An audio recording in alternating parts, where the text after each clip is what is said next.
FOMO. My name's Patrick McGinnis, and I'll admit it, I have FOMO. And since you're here, I'm going to bet that you do too. But that doesn't have to be a bad thing. If you learn to channel your FOMO productively, you can make the most of every opportunity while keeping your sanity in the process. This is FOMO Sapiens After Hours, the snackable show about how you can make FOMO a force for good.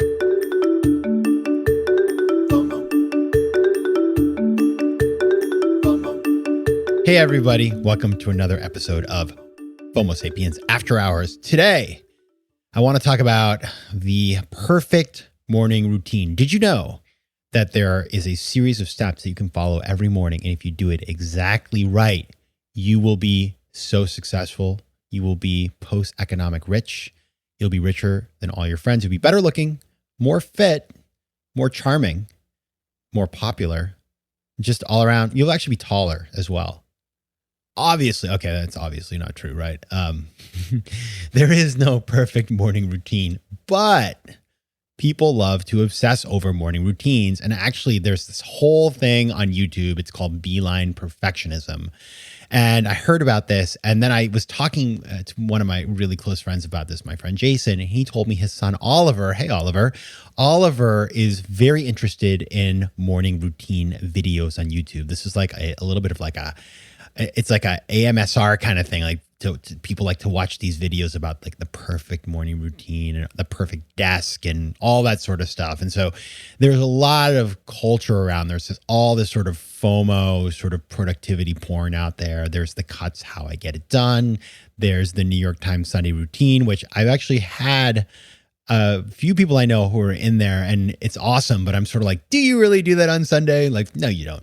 And so I've actually seen them on the Sunday, and they're not perfect, right? So it's a lot of stuff that's put out there, which is kind of interesting, but I think it's not real. And so I want to talk about that because it is interesting to hear about the quintessential morning routines that successful people follow, right? It's things like, well, they get up and they journal, and then they read, they meditate, they do breath work and visualization and a gratitude practice. They take their 5 a.m.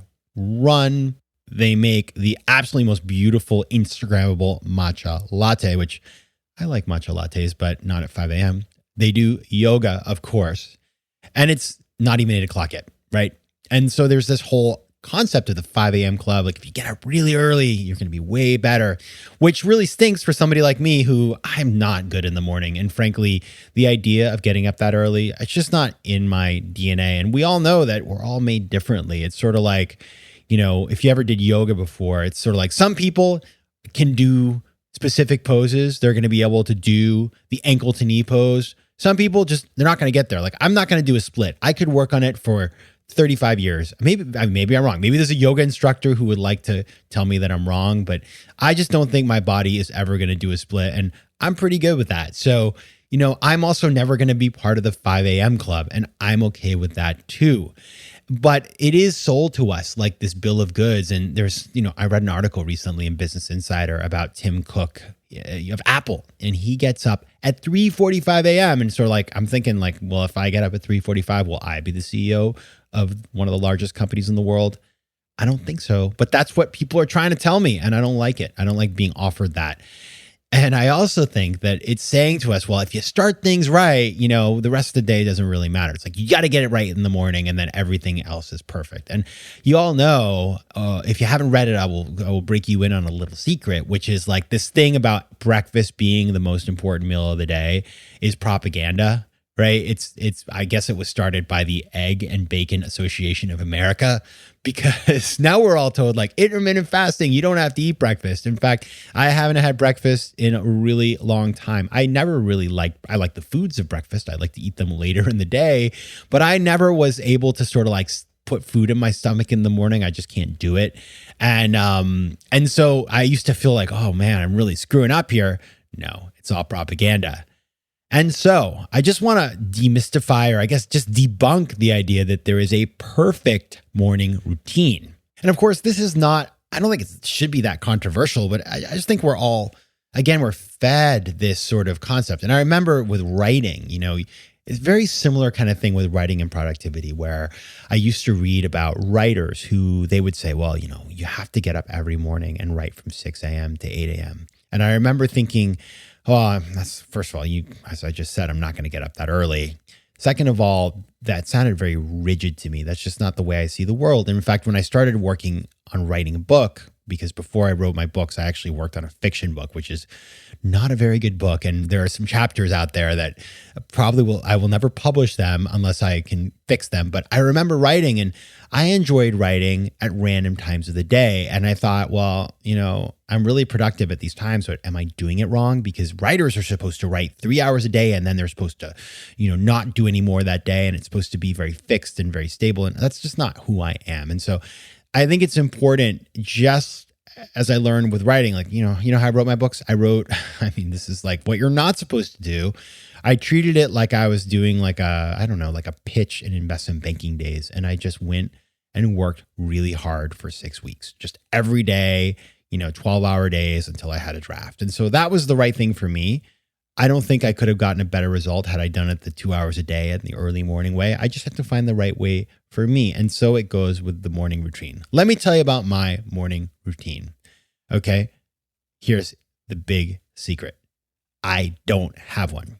So every day, the night before, I look at what I have in the morning and I say, okay, I need to get up at XYZ time. Great. Okay. And then I set my alarm. I go to bed. I wake up at that time. Sometimes I wake up early. That's fine too. And in fact, if I wake up super early, these days I've been waking up, at weird hours, like 5 or 6 in the morning. I use what my friend Nirayal recommended to me in terms of falling back asleep, which is you say to yourself, the body gets what it needs. So if the body has had enough sleep, you get up. If it hasn't, you'll fall back asleep. That's a little trick I use to sort of overcome that frustration of waking up too early. But then when I get up, that's it. I get a coffee, and then I just, sort of figure out what I'm going to do for the day. And maybe that day I feel like going and doing something physical. Maybe that day I have to rush out the door. Maybe that day I'm going to read or do some emails. Maybe that day I'm going to just sort of chill out. I don't like to meditate in the morning. I just can't get my head around it. I do that later in the day. I don't watch TV in the morning. I don't listen to music in the morning.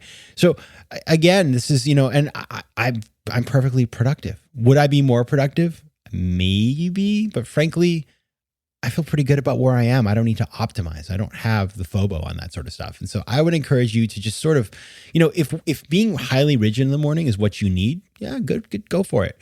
But this glorification, this productivity porn around the morning routine, I don't want to have it in my life anymore.